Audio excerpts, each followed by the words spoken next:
Salam sejahtera dan salam perpaduan kepada seluruh rakyat Malaysia. Berita panas hari ini dipetik daripada Malaysia Kini bertajuk Daim sedia dituduh di mana-mana saja walaupun hospital.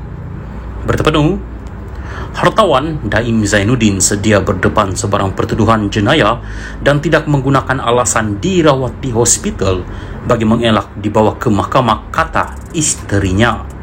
Naimah Abdul Khalid justru menolak kenyataan Ketua Pesuruhjaya SPRM Azam Baki bahawa Daim tidak dapat dituduh di mahkamah kerana sedang mendapatkan rawatan di hospital. Pernyataan Azam Baki ini tidak benar. Saya boleh sahkan bahawa saya atau pasukan Guaman tidak pernah dimaklumkan bahawa Daim akan didakwa atas sebarang kesalahan. Kami hanya diberitahu bahawa kenyataannya akan dirakam. Baru hari ini ketika membaca laporan media, saya tahu Daim akan didakwa, katanya. Terdahulu, Azam memberitahu Malaysia Kini bahawa mereka masih belum dapat meneruskan pendakwaan terhadap Daim kerana dia berada di hospital atas sebab kesihatan yang tidak dinyatakan. Dia juga berkata tidak akan menuduh Daim di hospital dengan membawa hakim ke sana. Menurut Azam, Daim akan berdepan dengan sekurang-kurangnya satu pertuduhan gagal mengisytiharkan hartana yang dimiliki bersama istrinya. Semalam, Naimah didakwa di Mahkamah Session Kuala Lumpur atas tuduhan gagal mematuhi notis SPRM untuk mendedahkan asid dan mengaku tidak bersalah. Sementara itu, Naimah berkata Azam cuba membayangkan Daim mengelak daripada berdepan pertuduhan serta memperkecilkan komitmen doktor yang bertugas. Biar saya sebut dengan jelas bahawa Daim sedia berdepan sebarang pertuduhan, tidak kira di mana-mana, dan akan bersungguh-sungguh mempertahankan diri berdasarkan undang-undang, kata Naimah. Katanya tertakluk kepada kebenaran hospital, Daim sedia berdepan pendakwaan politik walaupun di hospital.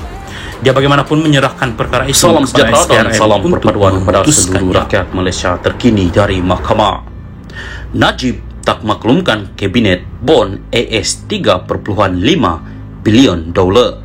Berita penuh, seorang pegawai penyiasat SPRM memberi keterangan bahawa bekas Perdana Menteri Najib Razak tidak memaklumkan kabinet mengenai terbitan bon 1MDB bernilai AS 3.5 bilion dolar.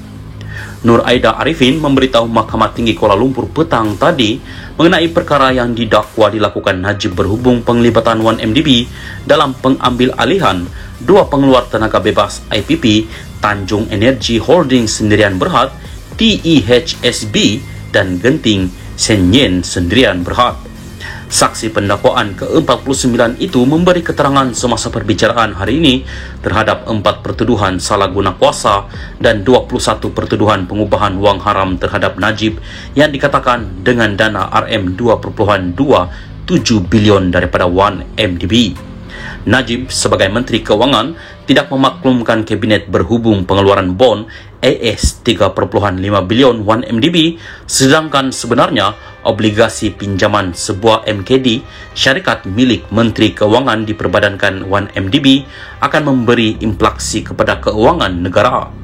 Kementerian Kewangan tidak mempunyai sebarang pengetahuan mengenai terbitan dua bon itu yang masing-masing bernilai AS 1.75 bilion untuk pemperolehan TEHSB dan Genting Senyen, kata Nur Aida kepada Hakim Perbicaraan Colin Lawrence Square.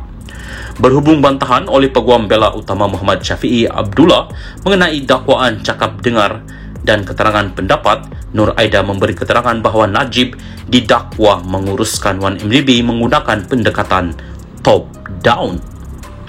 Saksi itu mendakwa sisatannya menunjukkan perkara ini apabila Najib menandatangani dua resolusi bertulis yang dibentangkan dalam bentuk resolusi pekeliling pengarah DCR yang perlu ditandatangani oleh Lembaga Pengarawan MDB berhubung pemerolehan dana TEHSB dan Genting Senyen.